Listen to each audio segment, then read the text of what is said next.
Morning students, let's start part 2 of chapter number 4, The Rat Trap. जो सैल्मा लेजरलॉफ है उन्होंने बहुत अच्छी से ये स्टोरी को एक्सप्लेन किया हुआ है. Real it's a nice story. तो यहाँ पे जो रैट ट्रैप बनाने वाला है वो रैट ट्रैप बेचता है और जब उसमें से भी सर्वाइव नहीं कर पाता थोड़ी बहुत छोटी मोटी चोरियां करता है.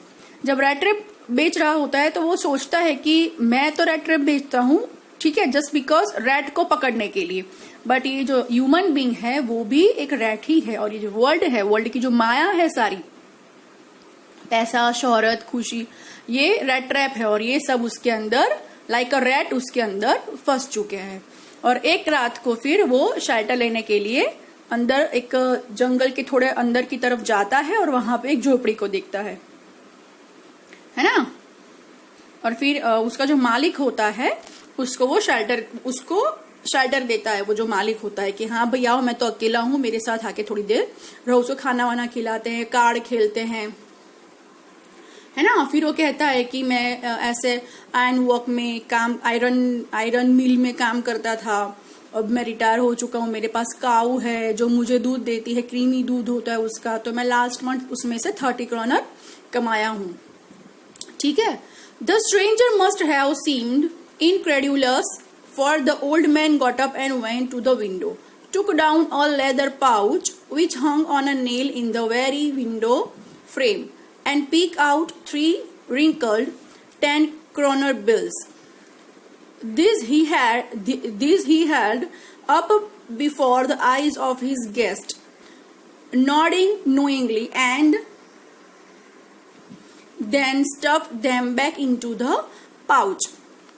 अब वो क्या करता है, वो जो मालिक होता है जो, ठीक है, वो क्या करता है, वो पागल एकदम, मतलब एक्साइटेड हो जाता है और उसने क्या कमाया, कैसा कमाया, कैसे कमाया, किस तरीके से उसके पास पैसे आए, तो वो और कहाँ पे रखे हैं. तो वो क्या करता है, विंडो के पास एक हैंगर होता है, उसके ऊपर उसने लेदर का पाउच लटकाया होता है. बोले देखो इसमें 30 करोनर है और मैंने इतना कमाया, अब मैं खुश हूँ, मेरी काऊ बहुत अच्छा मिल्क देती है, ये वो सब कुछ एक स्ट्रेंजर को बता दिया. एक्चुअली तो वो स्ट्रेंजर ही था, रैट ट्रैप बनाने वाला था वो है ना, स्ट्रेंजर ही था ना. एक रात तो मिले, सिर्फ आपने खाना वाना खिलाया, रुकाया, ठीक है, बट अपने घर की सारी बातें किसी को नहीं बता देनी चाहिए जब तक हम लोग उसको समझ ना ले. वो पैडलर जो था, कौन था पैडलर, रैट ट्रैप. वो पैडलर जो था उसको क्या था कि ऑब्वियसली कि इतनी वो जान पहचान नहीं थी दोनों में ताकि आप अपने घर की सारी चीज उसको बता सको, ठीक है.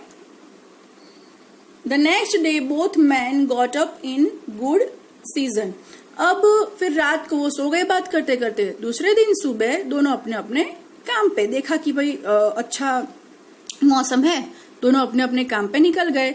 The crofter was in a hurry to milk his cow and the other man probably thought he should not stay in bed when the head of house had gotten up. तो ऑब्वियसली वो जो crofter था उसको अपनी cow का milk बेचने जाना था और ऑब्वियसली अगर घर पे खुद कोई नहीं होता, मतलब मालिक नहीं होता, तो क्या हम उसके घर पे सोए पड़े रह सकते हैं, नहीं रह सकते. तो ऑब्वियसली वो दूसरा जो था, मतलब कौन, मतलब पैडलर, वो भी निकल जाएगा, जो रैट ट्रैप बनाने वाला था वो भी वहां से निकल जाएगा.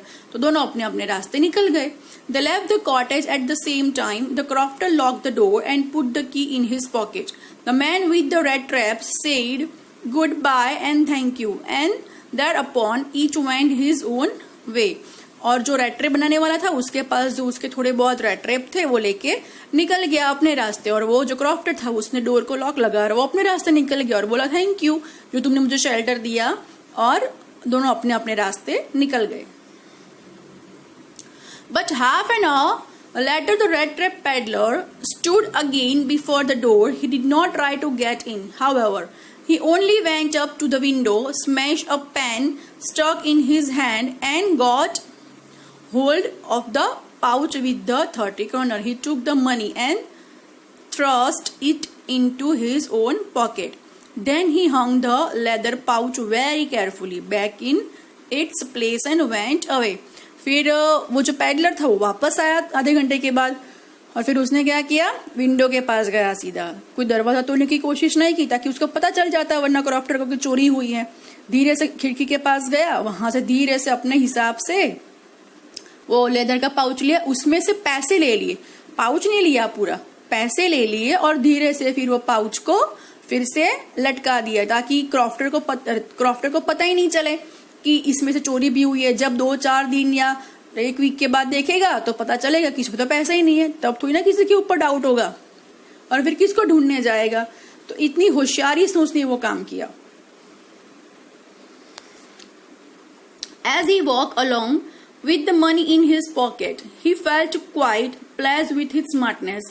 He realized, of course, that at first he dared not continue on the public highway, but must turn off the road into the woods. अब उसको लगा कि मैं 30 किलोमीटर चुरा के तो आया हूँ, बट एक डर था कि मुझे कोई पकड़ ना ले, तो मैं हाईवे की तरफ नहीं जाता हूँ, मैं अंदर वुड्स के तरफ, अंदर से कोई छोटा सा रास्ता निकलता होगा, जंगल में जाता हूँ मैं, और वहां से फिर दूसरे रास्ते से बाहर निकल जाऊंगा। During the first hours, this caused him no difficulty. Later in the day, it became worse, for it was a big and confusing forest which he had gotten into. 1-8 घंटे तो उसको प्रॉब्लम नहीं आई, वो चलता रहा, बट धीरे धीरे उसको लगा कि वो जंगल की तरफ अंदर धंसता जा रहा है, मतलब उसको कोई रास्ता भी नहीं दिखाई दे रहा है, वो अंदर जाता ही जा रहा है अंदर, मतलब उसको लग रहा है कि मैं कहाँ आ गया हूँ, मेरे को कोई रास्ता दिख ही नहीं रहा। He tried to be sure to walk in a definite direction. मतलब वो ट्राई कर रहा था कि वो सही दिशा में जाए, but the paths twisted back and forth so strangely. He walked without coming to the end of the wood, and finally he realized that he had only been walking around in the same part of the forest. वो चलता ही जा रहा है, मतलब उसको ऐसा था कि कभी ना कभी तो एंड आएगा, बट वो नहीं आ रहा। और फिर उसको रियलाइज होता है कि मैं अब जंगल में खो चुका हूँ और मैं पागलों की तरह घूम रहा हूँ और जंगल में मेरे अलावा और कोई नहीं है। During the first hour, realized that only had been. All at once he recalled his thoughts about the world and the rat traps. और फिर से वो अपना जो वो सोच थी ना रेड ट्रैप वाली, वो ह्यूमन बीइंग वाली, कि ये जो ह्यूमन बीइंग है वो रैट है और ये वर्ल्ड जो माया है, पैसा मोह ये सब कुछ वो रेड ट्रैप है। आज मैं भी उसमें फंस गया, ये पैसे की वजह से मेरी हालत अभी इतनी खराब है कि मुझे पता भी नहीं मैं यहाँ से बाहर निकल पाऊंगा कि नहीं निकल पाऊंगा। ये 30 किलोमीटर के चलते मैं यहाँ पे जंगल में हूँ और अभी आज मेरे जान पे बनाई है। Now his own turn had come. He had let himself be fooled by a bat and had been caught. अब बोल रहा है कि आज मैं भी उनके जैसा बन गया, मैं भी ये रेड ट्रैप के अंदर फंस गया। The whole forest with its trunks and branches, its thickets and fallen logs closed in upon him like a impenetrable prison from which he could never escape. अब उसको ऐसा लग रहा था कि मैं ये जंगल में आ चुका हूं तो ठीक है, बट बड़े बड़े पेड़ झाड़ियां, मतलब दूर दूर तक पेड़ ही पेड़, ना कहीं रास्ता दिख रहा है। अब उसको ऐसा लग रहा है कि मैं ऐसी जेल में हूं जहां से मैं कभी भी बाहर नहीं निकल सकता। It was late in December. Darkness was already descending over the forest. This increased the danger and also his gloom and despair. अब ऑलरेडी दिसंबर का महीना था, तो दिसंबर में तो ऑब्वियसली कि ठंड भी होती है और दिन भी जल्दी ढल जाता है, अंधेरा जल्दी हो जाता है। वैसे भी बड़े बड़े पेड़ थे, उजाला वैसे भी कम था जंगल में पेड़ों की वजह से, और उसमें भी अंधेरा बढ़ता ही जा रहा था। डर लग रहा था क्योंकि वो अकेला था जंगल में। Finally he saw no way out and he sank down on the ground, tired to death, thinking that his last moment had come. और फिर वो हार जाता है, जमीन पे बैठ जाता है और फिर वो सोचता है कि अब मेरा आखिरी वक्त आ चुका है, अब बस एक भगवान से प्रार्थना है कि मैं ऐसा मर जाऊं वरना पता नहीं क्या होगा मेरे साथ। But just as he laid his head on the ground, he heard a sound, a hard regular thumping. तो जैसे ही वो अपना जो सिर है वो जमीन को टच करता है, हार जाता है, मतलब टूट जाता है, तो एकदम से वो थम्पिंग की आवाज सुनता है। थम्पिंग मतलब हथौड़ा जो मारना, टन टन ऐसी आवाज होती है वो, तो उसको एकदम से वो हथौड़े की आवाज सुनाई देती है। There was no doubt as to what that was. He raised himself. अब वो उसको पता चल गया कि यहाँ पे आजू बाजू में कोई वर्क स्टेशन है जहां से हथौड़े की आवाज आ रही है. Those are the hammer strokes from an iron mill. He thought there must be people nearby. The summoned all his strength, got up and staggered in the direction of the sound. अब उसको लगा कि वो hammer जो है उसकी आवाज है, हैमर को पछाड़ने की. ठीक है, जो लोहे को अपने टीपते हैं उसकी आवाज है.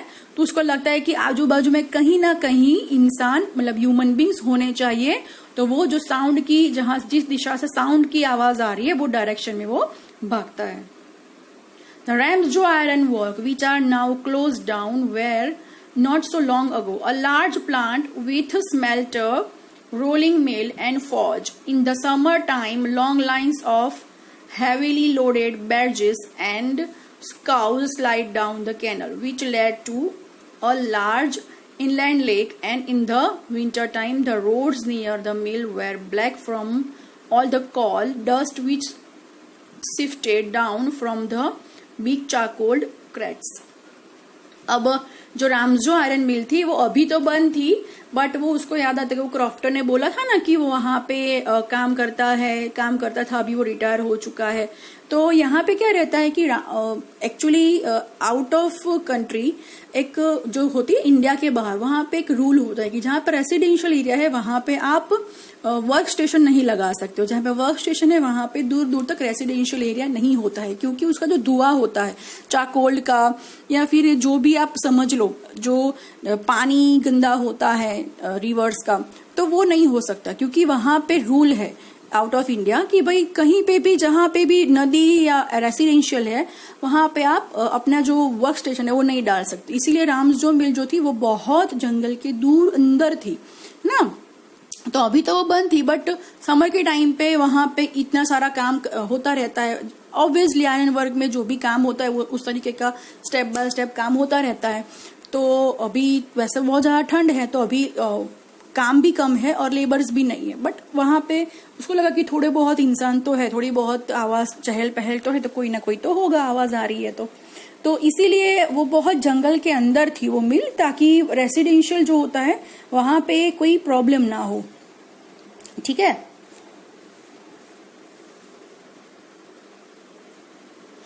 During one of the long dark evening just before Christmas, the master smith and his helper sat in the dark forge near the furnace waiting for the pig iron, which had been put in the fire to be ready to put on the anvil. अब actually बंद क्यों थी? क्योंकि दिसंबर का महीना था. तो obviously आपको पता होगा सबको कि दिसंबर का टाइम मतलब क्रिसमस का महीना होता है, तो इसीलिए वो रीजन से भी वहां पे जो ये आयरन मिल थी राम्सजो वो बंद थी, क्योंकि सब क्रिसमस एंजॉय कर रहे थे. बट वहां पे 2-3 वर्कर्स जो थे वो काम कर रहे थे. क्या कर रहे थे? तो बोले एक लोहे को गर्म कर रहा था और दूसरा हथौड़ा पकड़ के बैठा था. फिर वो लोग एनविल के ऊपर वो करते हैं ना, कोई भी लोहे की चीज रखते हैं, फिर वो हैमर से उसको मारते हैं. तो यहाँ पे वो काम कर रहे थे 2-3 पर्सन जो थे.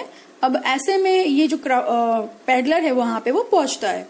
Every now and then one of them got up to steer the glowing mass with a long iron bar, returning in a few moments dripping with perspiration, though as was the custom he wore nothing but a long shirt and pair of wooden shoes. फिर वो explain करते कि वहां का worker कैसा था जो ये हैमर को वो लोहा टीपने का काम कर रहा था हैमर से. और जो दूसरा था बोले कुछ नहीं, बस लंबा सा ऐसा शर्ट पहना था, मे बी उसका वहां पे जो सूट होता होगा, ड्रेस कोड होता होगा वो पहना था, और लंबे लंबे शूज पहने थे, वुडन शूज पहने थे. All the time there were many sounds to be heard in the forge. The big bellows gone and the burning coal cracked. The fire boy shoveled charcoal into the maw of the furnace with a great deal of clatter. वो जो charcoal होता है ना वो भट्टी में डालते हैं ना, तो ऐसे डाल रहे थे और वहां पे लोहा गर्म हो रहा था और वो दूसरा था उसको लोहे को टीप रहा था. Outside roared the waterfall and a sharp north wind whipped the rain against the brick tile roof. अब ब्रिक टाइल रूफ जो था वो ब्रिक टाइल रूफ कवर किया हुआ था और एक्चुअली यहाँ पे एक मील कैसी होती है, फॉर्ज जो आयरन मील होती है वो कैसी होती है, उसको अच्छे से एक्सप्लेन किया हुआ है। भट्ठी होती है, भट्ठी में वो क्या करते हैं, भट्टे में वो आयरन, वो क्या कहते हैं, चारकोल डालते हैं, फिर उसके अंदर लोहा गर्म करते हैं, लोहा गर्म होने के बाद उसको टीपते हैं, उसमें से फिर कोई भी मतलब मोल्ड के हिसाब से कोई भी चीजें बनाते हैं जो भी आयरन से बनती होती है। वो यहाँ पे अच्छे से एक एक्सप्लेनेशन दिया हुआ है कि मील में क्या क्या काम होता था, रामजो आयरन मिल जो थी वहां पे क्या क्या काम होता था।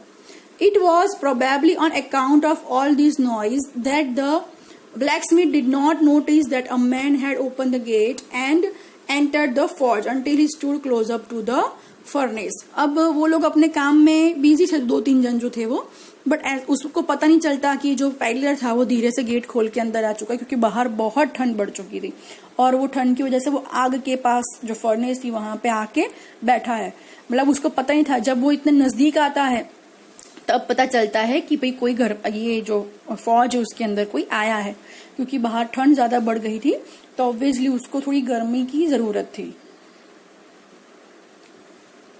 Surely it was nothing unusual for poor vagabonds without any better shelter for the night to be attracted to the forge by the glow of light which escaped through the sooty pans and to come into warm themselves in front of the fire. The blacksmiths glance only casually and indifferently at the intruder. He looks the way people of his type usually did, with a long beard, dirty, ragged, and with a bunch of rat traps dangling in on his chest. अब कहते हैं ना कि वो जो वहां पे iron मिल में जो काम करने वाला पर्सन था वो देखता है कि ये किस तरीके का बंदा अंदर आ चुका है। वो पहले तो मना करता है, बट फिर वो सोचता है कि ठंड बाहर बहुत है और इसको एक रात के लिए शेल्टर चाहिए, तो मैं ठीक है उसको दे देता हूँ। बट वो देखता है कि वो कैसा है, बोले लंबी दाढ़ी है, गंदा सा है, फटे हाल है और रेड ट्रैप का जो पूरा बंच है वो लेके अपने चेस्ट के ऊपर लेके घूम रहा है। तो ये रेड ट्रैप बेचने वाला है, तो ठीक है आज की रात अगर रुकना चाहता है तो रुक जाए।